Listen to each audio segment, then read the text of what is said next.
सितंबर 1939। Church और school जो कभी सबसे सुरक्षित जगह मानी जाती थीं, लेकिन अब भी किसी की निगरानी में थी। सड़कों और शहरों में सैनिकों की हलचल आम हो चुकी थी और हर कदम पर बदलाव दिखाई दे रहा था। प्रोपागेंडा पोस्टर्स हर दीवार पर लगे हुए थे और हर नागरिक की जिंदगी धीरे धीरे बदल रही थी।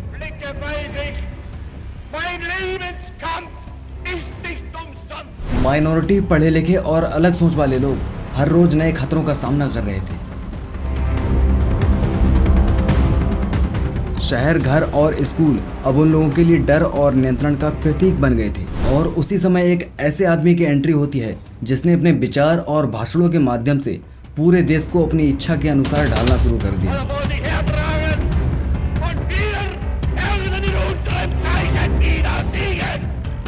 लोगों की जिंदगी अब उसके आदेशों के अनुसार चेंज हो रही थी। सैनिकों की ट्रेनिंग, प्रोपेगेंडा, भाषण और डर, हर जगह उसका प्रभाव महसूस किया जा रहा था। लोगों की जिंदगी जिसके आदेशों के अनुसार बदल रही थी वो था एडोल्फ हिटलर। वर्ल्ड वॉर 2 का सबसे गहरा रिलेशन है वर्ल्ड वॉर 1 से, क्योंकि इसका बीज वर्ल्ड वॉर 1 में ही बो दिया गया था। अगर आपने वर्ल्ड वॉर 1 की वीडियो नहीं देखी है तो डिस्क्रिप्शन में इसका लिंक दे दिया गया है, आप वहां से देख सकते हैं। तो चलिए पहले बात करते हैं वर्ल्ड वॉर 1 की। ये वर्ल्ड वॉर 1 खत्म होने के बाद ये वर्ल्ड वॉर 2 कैसे शुरू हुआ। वर्ल्ड वॉर 1 खत्म होने के बाद सभी देशों के बीच एक संधि हुई थी, ट्रीटी ऑफ वर्साई। इस संधि में पूरे वर्ल्ड वॉर 1 का जिम्मेदार जर्मनी को ठहराया गया। उस पर बहुत से लिमिटेशन लगा दिए गए और उस वॉर में होने वाले नुकसान की भरपाई करने के लिए काफी बड़ा फाइन लगाया गया। ये फाइन इतना बड़ा था कि यह आज की 33 अरब डॉलर की राशि के बराबर था और यह फाइन देने के लिए जर्मनी को मजबूर किया गया था। जर्मनी लिमिटेड कंट्री घोषित कर दिया गया, उससे कई क्षेत्र छीन लिए गए, अर्थव्यवस्था पूरी तरह से टूट गई, महंगाई और बेरोजगारी बढ़ी।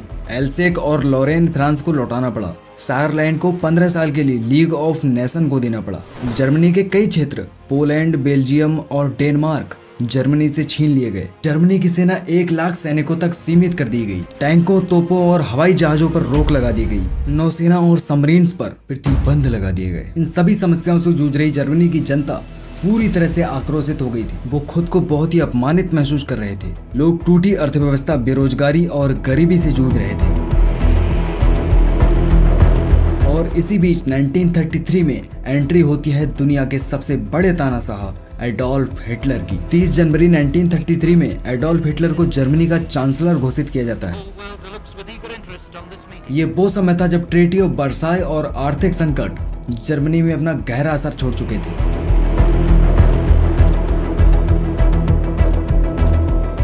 अब हिटलर ये बात अच्छे से जानता था कि गरीबी और आर्थिक संकटों से जूझ रही जर्मनी की जनता को अपने भाषणों के जरिए किस तरह अट्रैक्ट करना है,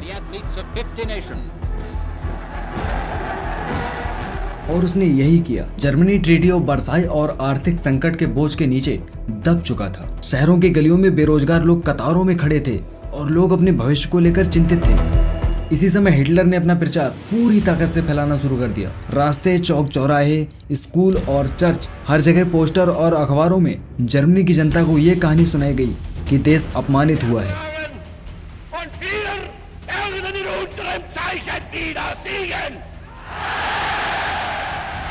और ये भी कहा कि ट्रीटी ऑफ वर्साई के अन्याय को बार बार दोहराया गया है। सिनेमा हॉल और रेडियो इस कहानी का केंद्र बने।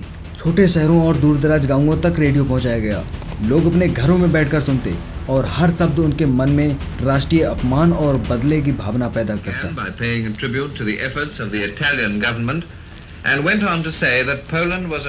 रैलियों में हिटलर भाषण देता और हजारों की भीड़ में भी उसकी आवाज गूंजती।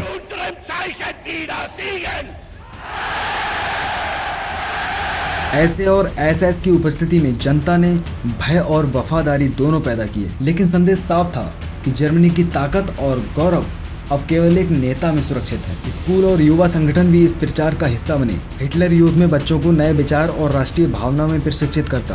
पाठ्य पुस्तकों में ट्रीटी ऑफ वर्साई के खिलाफ नाराजगी और देशभक्ति का संदेश बार बार लिखा था। मीडिया और प्रेस को नियंत्रित किया गया, हर विरोधी आवाज को चुप कर दिया गया। जो भी ट्रीटी ऑफ वर्साई के खिलाफ हिटलर की कहानी नहीं सुनता, उसे सार्वजनिक जीवन से अलग कर दिया गया।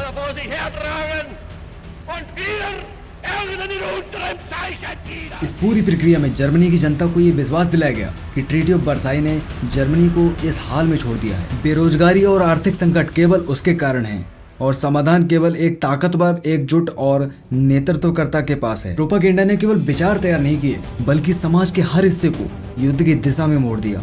गलियों, स्कूलों और चर्चों में हर जगह राष्ट्रीय असंतोष का भाव और हिटलर की ताकत दिखाई देने लगी।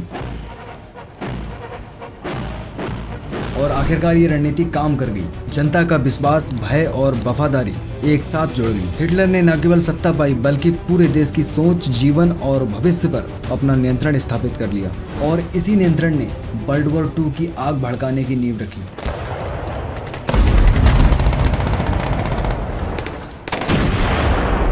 तो दोस्तों, ये थी एक ऐसे तानाशाह की स्टोरी जिसने पूरी दुनिया को हिला कर रख दिया।